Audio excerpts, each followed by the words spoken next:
Hello guys, स्वागत है आप सभी का ऑनलाइन स्टडी एकेडमी में। दोस्तों, रोजगार और निर्माण का नया प्रकाशित हो चुका है जो कि 28 नवंबर से 4 दिसंबर 2022 तक का है।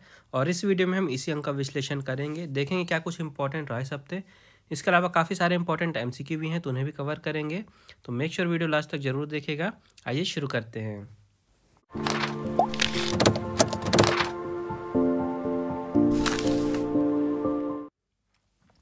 तो सबसे पहले शुरुआत करेंगे कुछ करंट अफेयर से, जहाँ पे न्यूज़ पे है इसरो यानी कि इंडियन स्पेस रिसर्च ऑर्गेनाइजेशन, जिसे हिंदी में भारतीय अंतरिक्ष अनुसंधान संगठन कहा जाता है।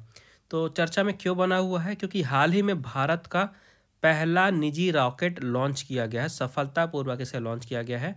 तो यहाँ पे इम्पॉर्टेंट क्या है, एक तो लॉन्च किया है इसरो ने, और दूसरा भारत का ये पहला निजी रॉकेट है। तो इसका नाम याद रखिएगा, इसका नाम दिया गया है विक्रम एस। ठीक है, विक्रम साराभाई के नाम पे इसका नाम दिया गया है विक्रम एस।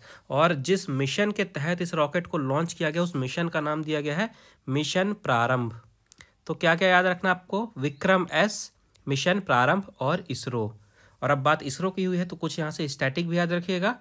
इसका जो मुख्यालय है यानी हेडक्वार्टर ये है बेंगलुरु में। इसकी स्थापना हुई थी 1969 में। और प्रेजेंट में यहाँ पे अध्यक्ष है एस सोमनाथ जी। तो ये कुछ पॉइंट्स यहाँ से आपको याद रखने हैं, काफ़ी ज़्यादा इंपॉर्टेंट है क्योंकि ये भारत का पहला निजी रॉकेट है। इसके बाद यहाँ पे ऑस्ट्रेलिया से न्यूज़ है। तो भारत के साथ मुक्त व्यापार समझौता ऑस्ट्रेलिया करेगा, ये इन्फॉर्मेशन दी गई अभी हाल ही में ऑस्ट्रेलिया के प्रधानमंत्री जी के द्वारा। ऑस्ट्रेलिया के प्रधानमंत्री हैं एंथनी अल्बनीज़। इन्होंने अभी इन्फॉर्मेशन दी है कि जो FTA है यानी कि मुक्त व्यापार समझौता, ये भारत और ऑस्ट्रेलिया के बीच में इसे मंजूरी दे दी गई है। अब दोनों देश डिसाइड कर सकते हैं कि इसे लागू कब से करना है। तो FTA लागू होने के बाद भारत के लगभग 6000 से ज़्यादा उत्पाद जो हैं ये ऑस्ट्रेलिया के बाज़ार में ड्यूटी फ्री पहुंच पाएंगे। तो अब ऑस्ट्रेलिया की बात हुई है तो यहाँ के प्रधानमंत्री तो बता दिया आपको, एंथनी अल्बनीज़ हैं प्रेजेंट में। ऑस्ट्रेलिया की कैपिटल क्या है? ये है कैनबेरा। ऑस्ट्रेलिया की कैपिटल है कैनबेरा और यहाँ की करेंसी है ऑस्ट्रेलियन डॉलर। इसका डिफेंस एक और न्यूज़ है। हाल ही में भारत ने परमाणु संपन्न बैलिस्टिक मिसाइल जिसका नाम दिया गया है अग्नि 3, तो हाल ही में भारत ने अग्नि 3 का सफल परीक्षण किया है। और भारत की लंबी दूरी तक वार करने वाली ये इंटरमीडिएट रेंज बैलिस्टिक मिसाइल है अग्नि 3, हाल ही में इसका सफल परीक्षण किया गया है। रक्षा मंत्रालय की तरफ से ये इन्फॉर्मेशन दी गई है कि जो परीक्षण है ये ओडिशा में APJ अब्दुल कलाम द्वीप से किया गया है। तो यहाँ से ये याद रखना आपको। नेक्स्ट है डिफेंस से ही एक और न्यूज़। यहाँ पे भारतीय नौसेना को प्रोजेक्ट 15B का दूसरा जहाज मिला है। प्रोजेक्ट 15B का दूसरा जहाज दिया गया है। इस प्रोजेक्ट के तहत रक्षा मंत्रालय को 4 जहाज दिए जाएंगे, जिसमें से हाल ही में ये दूसरा जहाज दिया गया है। इसका नाम है Y12705 यानी कि मोरमुगाओ। इसका नाम है मोरमुगाओ। ये दूसरे नंबर का जहाज है। टोटल 4 इस प्रोजेक्ट में दिए जाने हैं। ये जो प्रोजेक्ट है ये मझगांव डॉक शिप बिल्डर्स के द्वारा बनाया जा रहा है, कंप्लीट किया जा रहा है। तो ये दूसरा श्रेणी का जहाज दिया गया है रिसेंट में। इसके बाद है प्रोफेसर वेंकी रामाकृष्णन। ये नाम काफ़ी ज़्यादा इंपॉर्टेंट होगा। भारतवंशी हैं ये, और यहाँ पे देखिए ये लिखा हुआ है नोबेल पुरस्कार विजेता भी रह चुके हैं। प्रोफेसर हैं ये रसायन विज्ञान में। तो वेंकी रामाकृष्णन को हाल ही में ब्रिटेन के सम्राट चार्ल्स तृतीय, ब्रिटेन के सम्राट हैं चार्ल्स तृतीय, इन्होंने विज्ञान के क्षेत्र में योगदान के लिए ऑर्डर ऑफ मेरिट से सम्मानित किया है। ऑर्डर ऑफ मेरिट से सम्मानित किया गया है ब्रिटेन में प्रोफेसर वेंकी रामाकृष्णन को। अब यहाँ पे जो नोबेल पुरस्कार विजेता इनका लिखा गया है तो इसके बारे में बात करते हैं। इनको नोबेल पुरस्कार कब दिया गया था? तो इन्हें 2009 में, याद रखिएगा डेट, 2009 में इन्हें केमिस्ट्री में नोबेल पुरस्कार दिया गया था। 2009 में केमिस्ट्री में नोबेल पुरस्कार दिया गया था प्रोफेसर वेंकी रामाकृष्णन को। और अभी हाल ही में ब्रिटेन में ऑर्डर ऑफ मेरिट से सम्मानित किया गया है। इसके बाद है डॉक्टर अंगराज खिल्लन। डॉक्टर अंगराज खिल्लन, इनका नाम चर्चा में इसलिए बना हुआ है क्योंकि हाल ही में ऑस्ट्रेलियन ऑफ द ईयर पुरस्कार से सम्मानित हुए हैं। भारतीय मूल के ये बाल रोग विशेषज्ञ डॉक्टर हैं। तो इनको 2023 के लिए ऑस्ट्रेलियन ऑफ द ईयर का पुरस्कार दिया गया है ऑस्ट्रेलियाई सरकार के द्वारा। डॉक्टर अंगराज खिल्लन, इनका नाम याद रखना आपको। इसके बाद हैं CV आनंद बोस। ये पश्चिम बंगाल के नए राज्यपाल बने हैं। पश्चिम बंगाल के नए राज्यपाल बन गए हैं CV आनंद बोस। तो यहाँ से भी काफ़ी क्वेश्चन बनते हैं, राज्यपाल से भी कई बार क्वेश्चन पूछा जा चुका है। तो इसके बारे में थोड़ा और डिस्कस करते हैं। पश्चिम बंगाल की बात हो रही है, तो सबसे पहले यहाँ पे मुख्यमंत्री कौन है? तो पश्चिम बंगाल की मुख्यमंत्री हैं ममता बनर्जी। ये तो सभी को पता होगा आपको, ममता बनर्जी जी हैं। इसके बाद यहाँ की कैपिटल, पश्चिम बंगाल की राजधानी, ये भी आप सभी को याद ही होगा, कोलकाता। नए राज्यपाल बन गए हैं CB आनंद बोस। और अब बात करते हैं यहाँ पे सीट्स भी आप याद रखा करिए, जब भी कोई स्टेट का आप स्टैटिक याद रखते हैं तो वहाँ की कैपिटल, चीफ मिनिस्टर, गवर्नर याद रखिए, और वहाँ पे लोकसभा और राज्यसभा की सीट कितनी है ये भी याद रखिएगा। तो लोकसभा की यहाँ पे पश्चिम बंगाल में सीट है कितनी, 42 और राज्यसभा में यहाँ पे सीट है 16 यानी कि 16। तो 16 सीटें हो गई राज्यसभा में और 42 सीटें हो गई लोकसभा में। नए राज्यपाल बने हैं CB आनंद बोस, चीफ मिनिस्टर है ममता बनर्जी और कैपिटल है कोलकाता। ये डेट आपको याद रखनी है, ये स्टैटिक आपको याद रखने यहाँ से। फिर यहाँ पे लांस नायक मंजू, लॉन्स नायक मंजू, इनका नाम क्यों चर्चा में है? क्योंकि हाल ही में पहली सैन्य महिला स्काई डाइवर बनी हैं। इम्पॉर्टेंट है क्योंकि पहली महिला हैं, तो पहली सैन्य महिला स्काई डाइवर बनी हैं लॉन्स नायक मंजू। इन्होंने हाल ही में ALH ध्रुव से 10,000 फीट की ऊंचाई से छलांग लगाई है और ये बन गई हैं पहली सैन्य महिला स्काई डाइवर। लांस नायक मंजू इनका नाम याद रखना है। फिर बेल्जियम से न्यूज़ है, तो बेल्जियम में खरगोश की सबसे बड़ी प्रजाति पाई जाती है। ये जो प्रजाति है इसे फ्लेमिश जायंट कहा जाता है। खरगोश की सबसे बड़ी प्रजाति है फ्लेमिश जायंट, ये पाई जाती है बेल्जियम में। इनका जो वेट होता है लगभग 10 किलोग्राम का होता है, और इसी प्रजाति का सबसे बड़ा खरगोश पाया गया अभी हाल ही में बेल्जियम में, जो कि दुनिया का सबसे बड़ा खरगोश है। इसकी जो लंबाई है ये 1.3 मीटर की है, यानी कि 4 फीट 3 इंच, और इसका वेट है 22 किलोग्राम का। इसके बाद है जिमी डोनाल्डसन, ये सर्वाधिक सब्सक्राइबर वाले यूट्यूबर बन गए हैं। ध्यान रखिएगा यहाँ पे पर्सन्स की बात हो रही है, तो इन्हें मिस्टर बीस्ट के नाम से जाना जाता है, जिमी डोनाल्डसन को। हाल ही में ये सबसे ज़्यादा सब्सक्राइबर वाले यूट्यूबर बन गए हैं। इनके सब्सक्राइबर हो गए हैं 111.9 मिलियन। 111.9 मिलियन। दूसरे नंबर पे है प्यूडीपाई, जिनके हैं 111.8 मिलियन। ये पर्सनल्स की बात हो रही थी। अब बात करते हैं भारत के टी सीरीज़ की, तो सबसे ज़्यादा सब्सक्राइबर हैं टी सीरीज़ के यूट्यूब की हिस्ट्री में, और अभी प्रेजेंट में टी सीरीज़ के सब्सक्राइबर हैं 229 मिलियन। ये सबसे ज़्यादा सब्सक्राइबर वाला यूट्यूब चैनल है। और अगर पर्सन्स में बात करें तो अब आ गए हैं सबसे ऊपर जिमी डोनाल्डसन। इसके बाद है नीरज चोपड़ा। तो नीरज चोपड़ा यहाँ पे चर्चा में बने हुए हैं। सबसे पहले तो आपको याद होगा इन्होंने ओलंपिक में स्वर्ण पदक जीता था, और हाल ही में स्विट्ज़रलैंड की सरकार ने नीरज चोपड़ा को मित्रता राजदूत नियुक्त किया है। ठीक है, नीरज चोपड़ा जो कि जेवलिन थ्रोअर हैं, ठीक है, जेवलिन थ्रोअर, ये भी याद रखिएगा। इनको हाल ही में स्विट्ज़रलैंड सरकार ने मित्रता राजदूत नियुक्त किया है। और अब बात करते हैं स्विट्ज़रलैंड की, तो स्विट्ज़रलैंड के प्रेजेंट में प्रेसिडेंट हैं इग्नाजियो कासिस। ठीक है, इग्नाजियो कासिस ये प्रेसिडेंट हैं स्विट्ज़रलैंड के। स्विट्ज़रलैंड की राजधानी है बर्न। स्विट्ज़रलैंड की राजधानी है बर्न, और यहाँ की जो करेंसी है ये है स्विस फ्रैंक।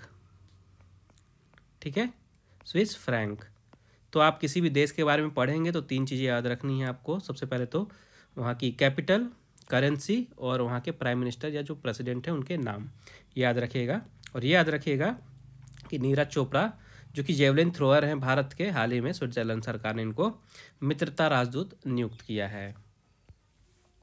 इसके बाद हैं क्रिस मैग्नस। तो ये अमेरिकी बॉर्डर सिक्योरिटी प्रमुख थे। हाल ही में इन्होंने अपने पद से इस्तीफा दिया है। ठीक है, अमेरिकी बॉर्डर सिक्योरिटी प्रमुख थे, हाल ही में अब इन्होंने अपने पद से इस्तीफा दिया है, क्रिस मैग्नस, इस कारण से चर्चा में रहे हैं। इसके बाद है नबीला सैयद। ये अमेरिकी संसद की मेंबर बनी हैं, और इनका नाम इम्पॉर्टेंट है। क्यों इम्पॉर्टेंट है?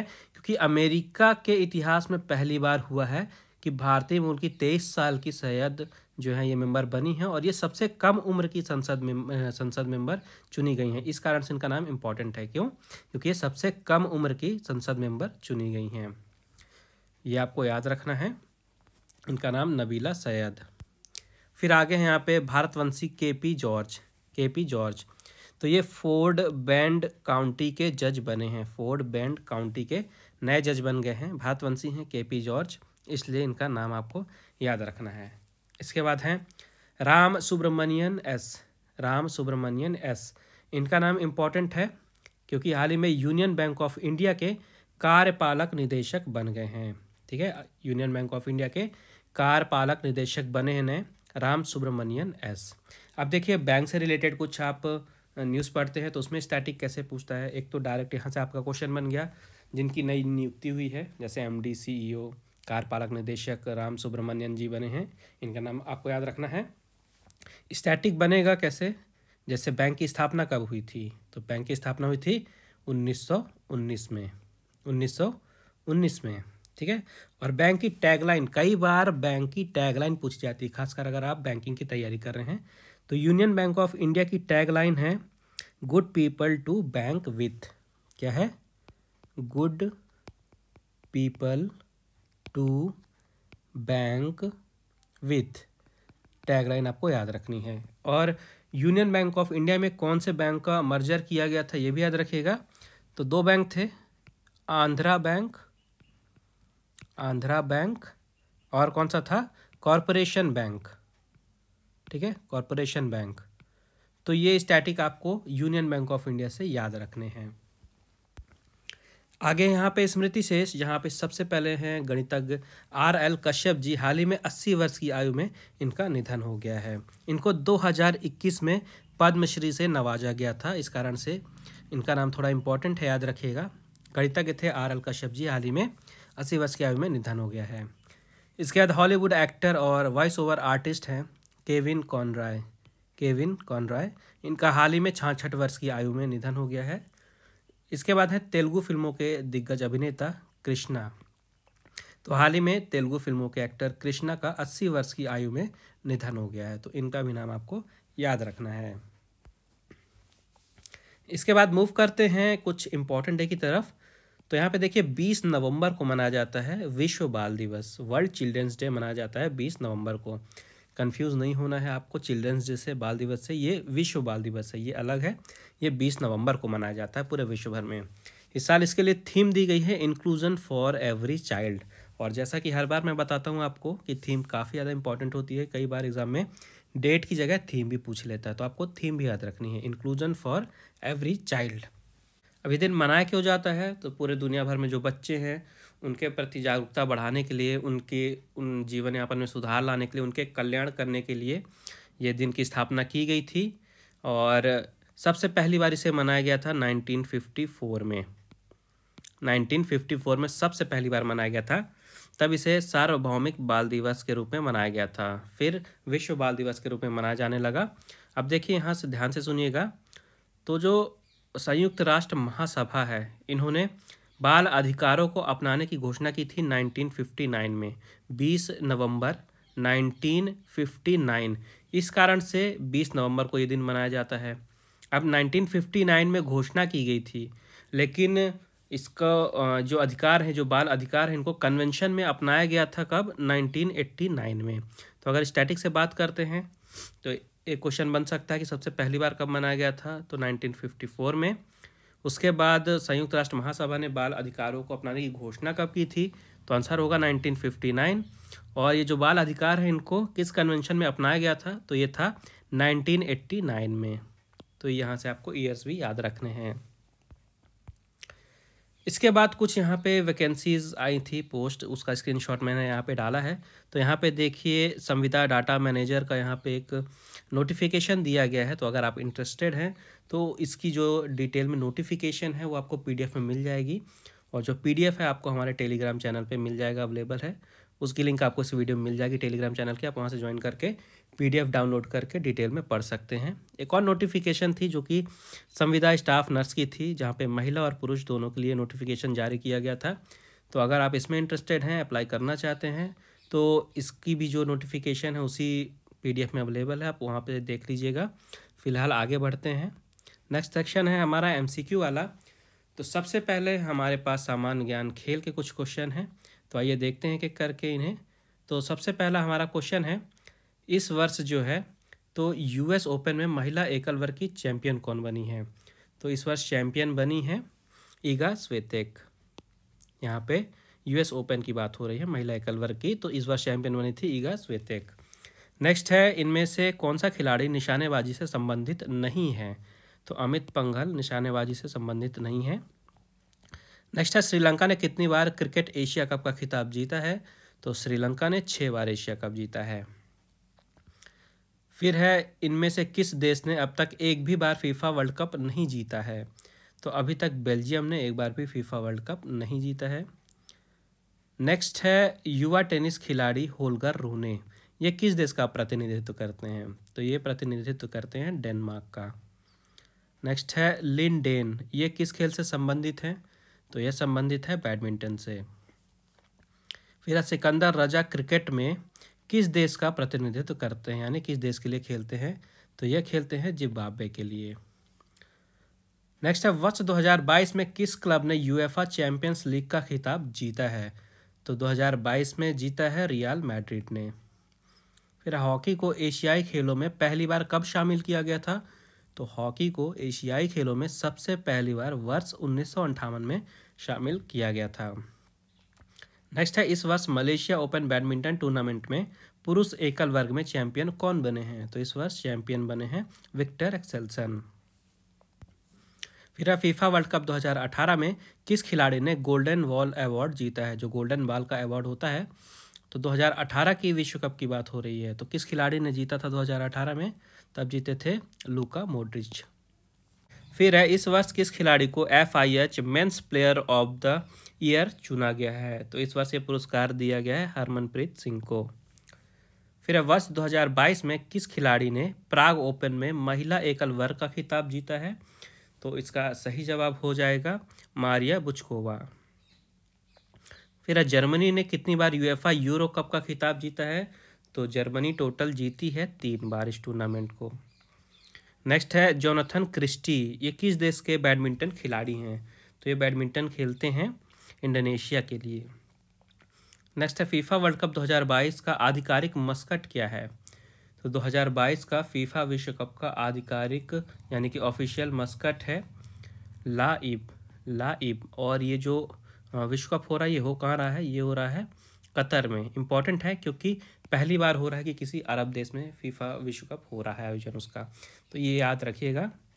नेक्स्ट है, खेल रत्न पुरस्कार जीतने वाले पहले खिलाड़ी कौन हैं? तो पहले खिलाड़ी हैं विश्वनाथन आनंद। नेक्स्ट है, मध्य प्रदेश की पैरा खिलाड़ी प्राची यादव, ये किस खेल से संबंधित है? तो ये संबंधित है पैरा कैनोइंग से।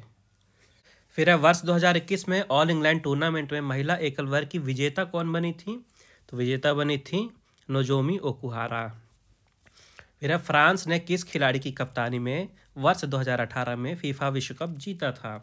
तो सबसे पहले तो ये याद रखना आपको कि 2018 में फीफा विश्व कप फ्रांस जीता था। और कप्तान कौन थे उस समय? कप्तान थे ह्यूगो लॉरिस। फिर निशानेबाज गगन नारंग, इन्होंने किस वर्ष ओलंपिक खेलों में कांस्य पदक जीता था, यह बताना है। तो इन्होंने वर्ष 2012 में ओलंपिक खेलों में कांस्य पदक जीता था। नेक्स्ट है, वर्ष 2029 में ICC चैंपियंस ट्रॉफी, इसका आयोजन किस देश में होगा, आपको ये बताना है। तो इसका आयोजन होगा भारत में। कब? 2029 में।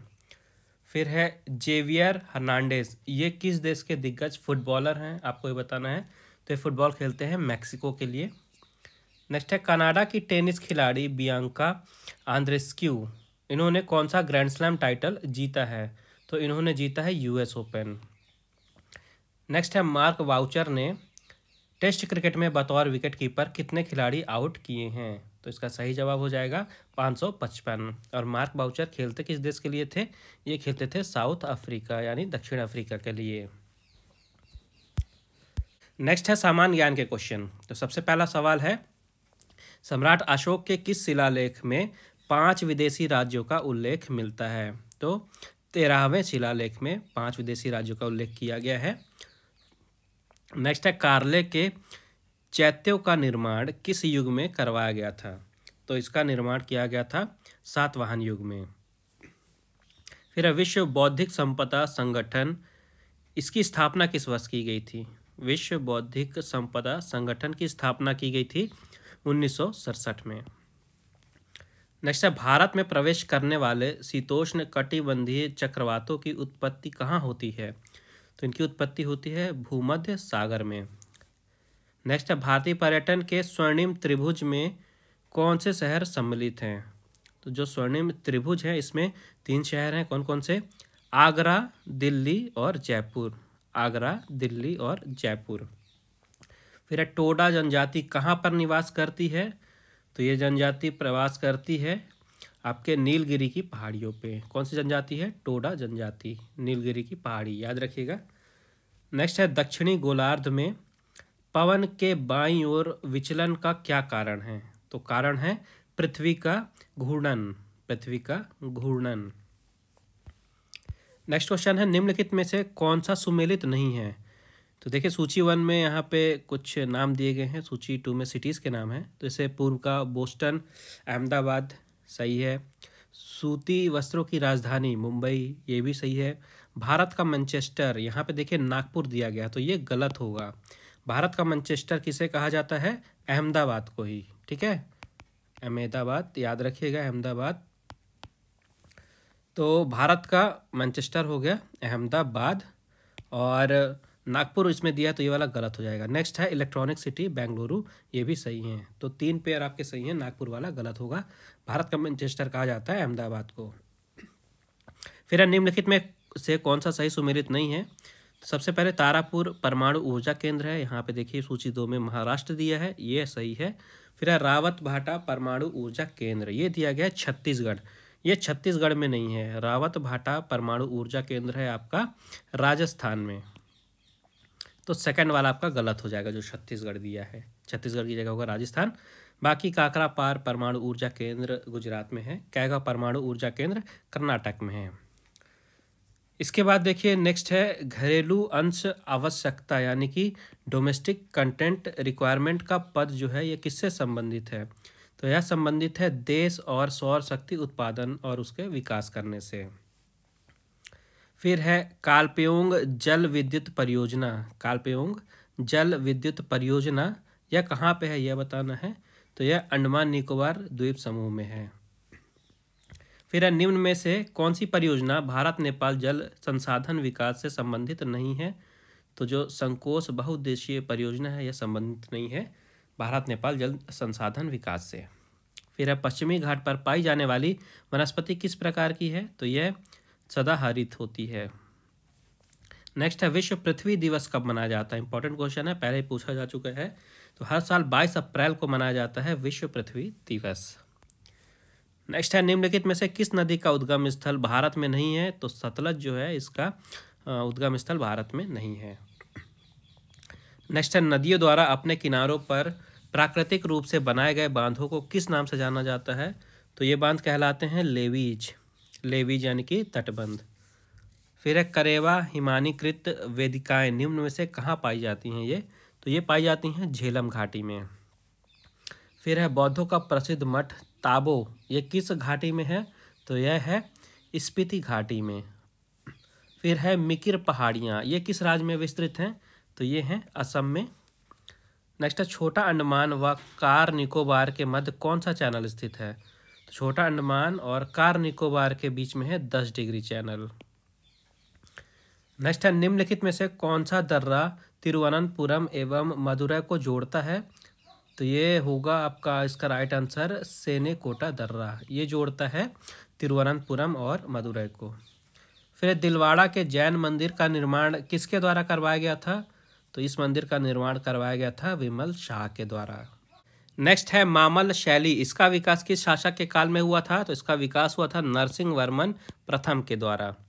फिर हुआ था जामवंती कल्याणम, जामवंती कल्याणम। नेक्स्ट क्वेश्चन है, ये एक नाटक है, आपको बताना है कि नाटक किसके द्वारा लिखा गया है। तो ये नाटक लिखा गया है कृष्णदेव राय के द्वारा। फिर है, शंकराचार्य द्वारा स्थापित गोवर्धन पीठ, ये किस राज्य में है? तो यह है पुरी में, और पुरी का है ओडिशा में। नेक्स्ट है अहमद शाह का मकबरा किस राज्य में निर्मित है? तो यह निर्मित है गुजरात में। नेक्स्ट है शेख सलीम चिश्ती का मकबरा कहाँ पे है? तो यह है फतेहपुर सिकरी में। फिर है नूनिज, ये पुर्तगाली यात्री थे। आपको बताना है कि किस शासक के दरबार में भारत आया था? तो ये भारत में आया था अच्युतदेव राय के शासन में। फिर है राज तरंगिणी, इसका फारसी अनुवाद किसके द्वारा किया गया है? तो इसका फारसी अनुवाद किया गया है शाह मोहम्मद शाहबादी के द्वारा। फिर बन्नी हट्टी का युद्ध किस वर्ष लड़ा गया था? तो ये युद्ध लड़ा गया था 1565 ईस्वी में। नेक्स्ट है पाइका विद्रोह, इसका संबंध किस क्षेत्र से है?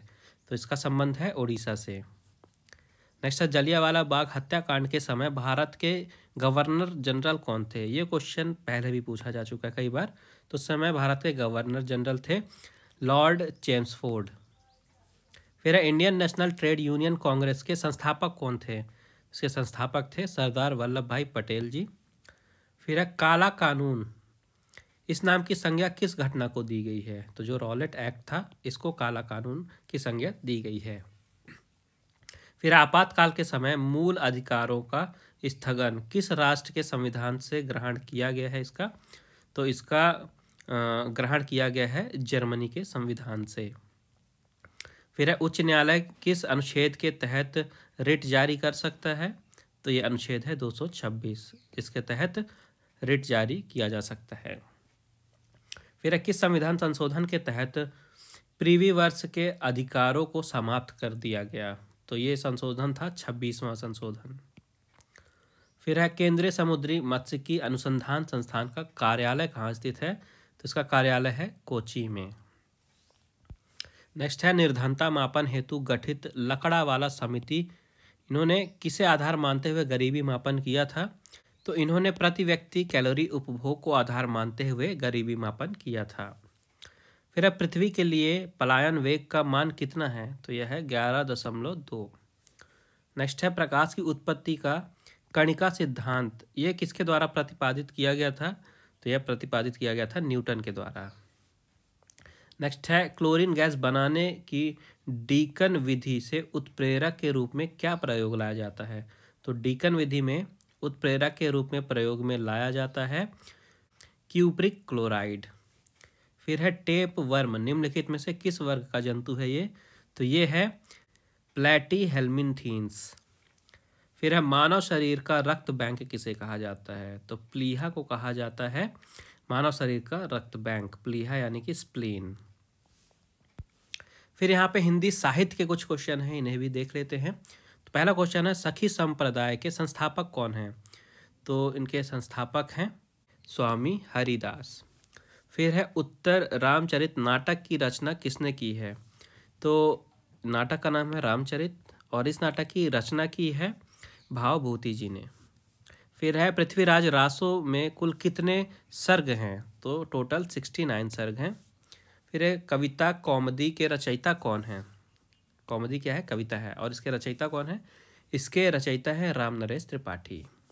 फिर चार्ल्स इलियट ने इनमें से किस ग्रंथ का प्रकाशन किया था? तो ये ग्रंथ था आल्हा खंड। नेक्स्ट है निम्नलिखित में से कौन सा मतीराम का ग्रंथ नहीं है? तो जो रसविलास है ये मतीराम का ग्रंथ नहीं है। नेक्स्ट है डिंगल भाषा का संबंध किस साहित्य से है? तो इसका संबंध है राजस्थानी साहित्य से। फिर है एक काव्य है आंसू, इसके रचनाकार कौन है? इसके रचनाकार हैं जयशंकर प्रसाद। फिर है बिहारी किस वर्ग के कवि हैं? तो यह है रीति सिद्ध वर्ग के कवि। फिर है द्वैतवाद के प्रणेता कौन है? तो ये हैं माधवाचार्य जी। नेक्स्ट है मणिकर्णिका के लेखक कौन हैं? तो इसके लेखक हैं तुलसीदास जी। फिर है कामरेड का कोट, ये कहानी, इसके लेखक कौन है? इसके लेखक हैं सृंजय। फिर है अभिव्यंजनावादी सिद्धांत के प्रवर्तक कौन हैं? इसके प्रवर्तक हैं क्रोचे। फिर है फणीश्वर नाथ रेणु के उपन्यासों का सही पे यहाँ पे अनुक्रम हमें बताना है प्रकाशन वर्ष के बेसिस पे, उसके आधार पे। तो देखिए सबसे पहले प्रतिपति कथा, फिर है दीर्घतपा, फिर है जुलूस, फिर है पलटू बाबू रोड। तो पहला ही ऑप्शन आपका सही आंसर है। नेक्स्ट है ज्ञान मार्गी शाखा के कवियों को किस नाम से पुकारा जाता है? तो इन्हें कहा जाता है संत कवि। फिर है द्विवेदी युग का नामकरण किसके नाम पर हुआ था? तो महावीर प्रसाद द्विवेदी जी के नाम पे हुआ था द्विवेदी युग का नामकरण। फिर है वक्रोक्ति सिद्धांत के प्रवर्तक कौन है? तो ये हैं कुंतक जी। फिर है प्रकाशन वर्ष की दृष्टि से यहाँ पे भीष्म साहनी जी के नाटकों का सही उपक्रम हमें बताना है। तो यहाँ पे देखिए सबसे पहले है हनुष, फिर है माधवी, फिर है मुआवजे और फिर आलमगीर। ऑप्शन बी आपका सही आंसर है। नेक्स्ट है निम्नलिखित में से किस गद्यकृत का निर्माण फोर्ट विलियम कॉलेडा में हुआ था? तो इसका राइट आंसर हो जाएगा नासिकेतो पाखयान। नेक्स्ट है निम्नलिखित में से कौन कहानी संग्रह फणीश्वर नाथ रेणु जी की नहीं है? इनमें से तो गरीबी हटाओ ये कहानी फणीश्वर नाथ रेणु जी की नहीं है। फिर है प्रभु जी तुम चंदन हम पानी, जाकी अंग अंग बास सानी। प्रस्तुत जो पंक्तियां हैं इसके रचयिता कौन है? तो इसके रचयिता हैं रैदास जी। नेक्स्ट है कहानी है हार की जीत, तो इसे किसने लिखा है? कहानीकार कौन है इसका ये बताना है। तो इसके कहानीकार हैं सुदर्शन जी। फिर है काव्य अलंकार के रचयिता कौन है? तो काव्य अलंकार के रचयिता है भामा जी। फिर है मृगावती, ये किसकी रचना है? तो ये रचना है कुतुबन की। नेक्स्ट है साखी, यह किसका संकलन है? तो संकलन है विजयदेव नारायण शाही का। नेक्स्ट है प्रेमचंद के किस उपन्यास में ग्रामीण जीवन एवं कृषि संस्कृति का महाकाव्य कहा गया है? तो गोदान आपने पढ़ी होगी ज़्यादातर लोगों ने, काफ़ी ज़्यादा फेमस ये उपन्यास था। तो इसको ग्रामीण जीवन एवं कृषि संस्कृति का महाकाव्य कहा गया है गोदान को। फिर निम्नलिखित में से कौन सा उपन्यास काशीनाथ सिंह का है? तो रेहन पर रघु, यह जो उपन्यास है ये काशीनाथ सिंह जी का है। नेक्स्ट है निम्नलिखित में से किन साहित्यकारों का जन्म शताब्दी वर्ष सन 1911 में था? तो यहाँ पे देखिए नागार्जुन, आगे केदारनाथ अग्रवाल और शमशेर बहादुर, इनका जो जन्म शताब्दी था ये वर्ष सन 1911 था। फिर निम्नलिखित में से कौन सा एक उपन्यास जैनिन द्वारा रचित है? तो जो परख उपन्यास है ये जैनिन द्वारा रचित है। नेक्स्ट है मलिक मोहम्मद जायसी, ये किस काव्यधारा के कवि हैं? तो ये हैं प्रेमाख्यानायक काव्यधारा के। फिर है इनमें से रीति मुक्त कवि कौन है? तो घनानंद जी, बोधा, आलम, ये सभी जो है रीति मुक्त कवि हैं। नेक्स्ट है हिंदी साहित्य के आधुनिक काल को किस नाम से भी अभिहित किया जाता है? तो हिंदी साहित्य का जो आधुनिक काल है इसको गद्य काल भी कहा जाता है। फिर है रासो शब्द की उत्पत्ति रासायन से किसने मानी है? तो रामचंद्र शुक्ल जी ने माना है कि रासो शब्द की उत्पत्ति रासायन से है। फिर है ब्रज भाषा कहाँ बोली जाती है? ये क्वेश्चन पहले ही पूछा जा चुका है, देखिए इंपॉर्टेंट है। तो ब्रज भाषा बोली जाती है मथुरा में। नेक्स्ट है पहला गिरमिटिया उपन्यास, इसके लेखक कौन है? पहला गिरमिटिया ये उपन्यास इसके लेखक कौन है? इसके लेखक हैं गिरिराज किशोर जी। नेक्स्ट है कथा सम्राट किसे कहा जाता है? तो कथा सम्राट कहा जाता है प्रेमचंद जी को। फिर है चीफ की दावत, ये कहानी इसके रचनाकार कौन है? इसके रचनाकार हैं भीष्म साहनी जी। नेक्स्ट है इनमें से कौन सी रचना 1931 में प्रकाशित हुई थी? तो साकेत जो है ये 1931 में प्रकाशित हुई थी। फिर है आत्मनेपद, इसके लेखक कौन है? इसके लेखक हैं सच्चिदानंद वात्सायन अगे। नेक्स्ट है इनमें से भ्रमर गीत परंपरा का ग्रंथ कौन सा नहीं है? तो इसका आंसर हो जाएगा साकेत, ये भ्रमर गीत परंपरा का ग्रंथ नहीं है। फिर है प्रिय प्रवास, ये किस युग की रचना है? तो ये द्विवेदी युग की रचना है। नेक्स्ट है स्वयंभू के राम कथा काव्य का नाम क्या है? तो इसका नाम है पाउम चरित। लास्ट क्वेश्चन है दुख सबको मांझता है, ये जो पंक्तियां हैं ये किस कवि की हैं? आपको यह बताना है। तो यह अज्ञे हैं। आगे बढ़ते हैं स्पोर्ट्स की न्यूज़ की तरफ। तो सबसे पहले यहाँ पे देखिए मध्य प्रदेश के खेल पुरस्कार अभी दिए गए। हाल ही में राज्य स्तरीय खेल पुरस्कारों की घोषणा की गई है। तो सबसे पहले तो खेल और युवा कल्याण जो मंत्री हैं इनका नाम याद रखिएगा मध्य प्रदेश में, ये हैं श्रीमती यशोधरा राजे सिंधिया जी। और 2021 के लिए ये राज्य स्तरीय खेल पुरस्कारों का चयन किया गया है, जिसमें एकलव्य पुरस्कार दिया जाता है, विक्रम पुरस्कार दिया जाता है और विश्वामित्र पुरस्कार दिया जाता है। जो एकलव्य पुरस्कार और विक्रम पुरस्कार है ये दिए जाते हैं खिलाड़ियों को, और विश्वामित्र पुरस्कार दिए जाते हैं खेल प्रशिक्षकों को। तो ये आपको याद रखना है। जो डिटेल लिस्ट है पूरा इस आपको स्क्रीन में दिख रहा है, आप इसका स्क्रीनशॉट ले सकते हैं या फिर आप PDF डाउनलोड कर सकते हैं टेलीग्राम चैनल से। जो भी प्लेयर्स हैं उनके नाम आप पढ़ लीजिएगा। एकलव्य पुरस्कार के अलग, विक्रम पुरस्कार के अलग और विश्वामित्र पुरस्कार के अलग। ठीक है, फिलहाल आगे बढ़ते हैं। यहाँ पे देखिए टेनिस से न्यूज़ है। तो हाल ही में नोवाक जोकोविच इन्होंने ATP फाइनल्स टूर्नामेंट का खिताब अपने नाम किया है इस साल का, और इन्होंने फाइनल में कैस्पर रूड को हराया है। अब जो नोवाक जोकोविच है ये सर्बिया के टेनिस खिलाड़ी हैं, याद रखिए, और फाइनल में जिसे हराया कैस्पर रूड ये नॉर्वे के टेनिस खिलाड़ी हैं, ये भी याद रखिएगा। तो इन्होंने 6वीं बार इसको जीता है, इन्होंने 6वीं बार ATP फाइनल्स का खिताब जीता है, और इन्होंने बराबरी कर ली है रॉजर फेडरर की। इन्होंने भी 6 बार इस टूर्नामेंट को जीता था। तो अब दोनों लोगों के नाम रिकॉर्ड है सबसे ज़्यादा ATP फाइनल्स का खिताब जीतने का। ठीक है, जोकोविच ने इसके पहले 2008, 2012, 2013, 14 और 15 में भी इस खिताब को जीता था, और अब 2022 में फिर से इन्होंने जीता है। इसके अलावा जो जोकोविच है ये ATP फाइनल्स खिताब जीतने वाले सबसे उम्र दराज खिलाड़ी बन गए हैं, ये यहाँ से क्वेश्चन बन सकता है। इसके अलावा जो जोकोविच है इन्होंने इस वर्ष विंबलडन और रोम मास्टर्स का खिताब भी जीता है, ये भी याद रखिएगा।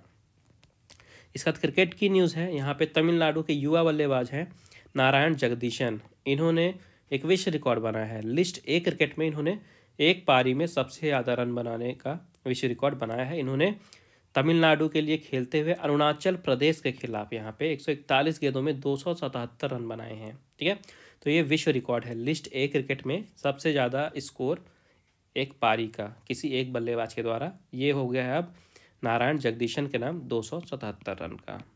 इसके पहले रिकॉर्ड किसके नाम था? इसके पहले ये रिकॉर्ड था इंग्लैंड के एलिस्टर ब्राउन के नाम, इन्होंने 268 रन की पारी खेली थी, और अब ये रिकॉर्ड हो गया है नारायण जगदीशन के नाम 277 रन का। फिर यहाँ पे फार्मूला 1 रेस की बात करते हैं, वन चैंपियनशिप की। तो इस साल की आखिरी रेस थी जिसे जीते हैं मैक्स वर्स्टैपेन। ठीक है, मौजूदा विश्व चैंपियन खिलाड़ी भी हैं मैक्स वर्स्टैपेन, और इन्होंने इस वर्ष की आखिरी फार्मूला 1 रेस जीती है। और ये फार्मूला 1 रेस कौन सी थी? ये थी आबू धाबी ग्रैंड प्रिक्स। तो इस साल की इस आखिरी रेस को भी इन्होंने जीत लिया है, और प्रेजेंट में ये वर्ल्ड चैम्पियन भी हैं, तो इनका नाम आपको ज़रूर याद रखना है। फिर बात करते हैं यहाँ पे क्रिकेट की। तो अभी हाल ही में ICC ने इन्फॉर्मेशन दी है कि जो 2024 का अंडर-19 वर्ल्ड कप होने वाला है, अंडर-19 विश्व कप 2024 का, ये होगा श्रीलंका में। ठीक है, श्रीलंका में। तो 2024 का अंडर-19 विश्व कप होगा श्रीलंका में। इसके अलावा 2026 में भी ICC अंडर-19 विश्व कप होगा, और इसे होस्ट करेगा जिम्बाब्वे और नामीबिया। 2026 का जिम्बाब्वे और नामीबिया दोनों संयुक्त रूप से करेंगे। इसके अलावा मलेशिया और थाईलैंड 2025 में ICC अंडर-19 महिला T20 विश्व कप की मेज़बानी करेंगे। ठीक है, मलेशिया और थाईलैंड 2025 में। और इसके अलावा बांग्लादेश और नेपाल वर्ष 2027 में होने वाले अंडर-19 महिला T20 विश्व कप का संयुक्त रूप से आयोजन करेंगे। फिर से सुन लीजिए, 2024 का जो अंडर-19 विश्व कप होगा ये श्रीलंका में होगा। 2026 का जो अंडर-19 विश्व कप होगा ये जिम्बाब्वे और नामीबिया में होगा। 2025 का जो ICC अंडर-19 महिला T20 विश्व कप होगा ये मलेशिया और थाईलैंड में होगा। और 2027 का जो अंडर-19 महिला T20 विश्व कप है ये बांग्लादेश और नेपाल में होगा। इसके बाद IPL से न्यूज़ है, इंडियन प्रीमियर लीग से। तो जो मुंबई इंडियंस है इन्होंने कैरन पोलार्ड को अपना बल्लेबाजी कोच नियुक्त किया है। पहले ये मुंबई इंडियंस के लिए ही खेलते थे, और अब इन्हें टीम से हटा के बल्लेबाजी कोच बनाया गया है कैरन पोलार्ड को मुंबई इंडियंस की टीम ने। और ये जो कैरन पोलार्ड है, अगर इंटरनेशनल लेवल बात करें तो ये खेलते थे वेस्ट इंडीज़ के लिए। इसके बाद विश्व कप से एक और इन्फॉर्मेशन आई है। फ्रांस के करीम बेंजेमा ये फीफा विश्व कप 2022 से चोट के कारण बाहर हो गए हैं। तो अब यहाँ से क्वेश्चन कैसे बन सकता है? देखिए, चर्चा में तो विश्व कप है, और ये क्वेश्चन ऐसे पूछ सकता है कि करीम बेंजेमा ये किस खेल से संबंधित है, एक क्वेश्चन ये बन गया। तो ये फुटबॉल से संबंधित है। दूसरा क्वेश्चन बन सकता है कि किस देश के प्रतिष्ठित फुटबॉलर हैं ये, तो ये फ्रांस के फुटबॉलर हैं। ऐसे आपको याद रखने हैं। और विश्व कप के बारे में आपको बता ही दिया, कहाँ पे हो रहा है? कतर में। इम्पॉर्टेंट है क्योंकि ये पहली बार हो रहा है किसी अरब नेशन में इस टूर्नामेंट को कराया जा रहा है। इसके बाद है मणिका बत्रा। इन्होंने एशियन कप में कांस्य पदक जीता है। टेबल टेनिस खिलाड़ी हैं ये भारत की मणिका बत्रा। इन्होंने ITTF एशियन कप में इतिहास रचा है और एशियन कप में पदक जीतने वाली ये पहली भारतीय टेबल टेनिस खिलाड़ी बन गई हैं। इन्होंने इस टूर्नामेंट में कांस्य पदक जीता है और ये हिस्ट्री बना है। क्योंकि पहली बार किसी महिला खिलाड़ी ने टेबल टेनिस में इस मेडल को जीता है इस टूर्नामेंट में। फिर है स्विट्ज़रलैंड से न्यूज़। तो स्विट्ज़रलैंड ने बिली जीन किंग कप जीता है। कौन सा कप है? Billie Jean King cup. तो ये जो बिली जीन किंग कप है इसको महिलाओं का डेविस कप भी कहा जाता है। महिलाओं का डेविस कप भी कहा जाता है। तो स्विट्ज़रलैंड ने जीता है बिली जीन कप इस साल का। इन्होंने फाइनल में ऑस्ट्रेलिया को हराया है और पहली बार हुआ कि स्विट्ज़रलैंड ने इस खिताब को जीता है। इस कारण से ये भी इम्पोर्टेंट है।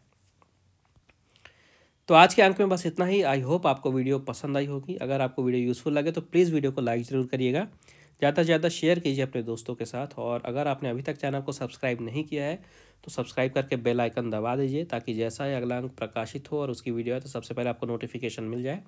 इसके अलावा आप ऑनलाइन स्टडी अकेडमी को टेलीग्राम चैनल पर भी ज्वाइन कर सकते हैं, जिसकी लिंक आपको इस वीडियो के डिस्क्रिप्शन में मिल जाएगी। टेलीग्राम चैनल पे डेली करंट अफेयर है, वोकैब है, जीके है, जो भी नोटिफिकेशन आती हैं, जॉब अलर्ट्स हैं, सब कुछ एक ही प्लेस पे अवेलेबल है। तो वहाँ पे आपको काफ़ी हेल्प मिलेगी आपके प्रिपरेशन के लिए। तो मेक श्योर वहाँ ज़रूर ज्वाइन करिएगा। बाकी मिलते हैं अगले अंक के प्रकाशन के बाद। तब तक के लिए take care and thank you guys.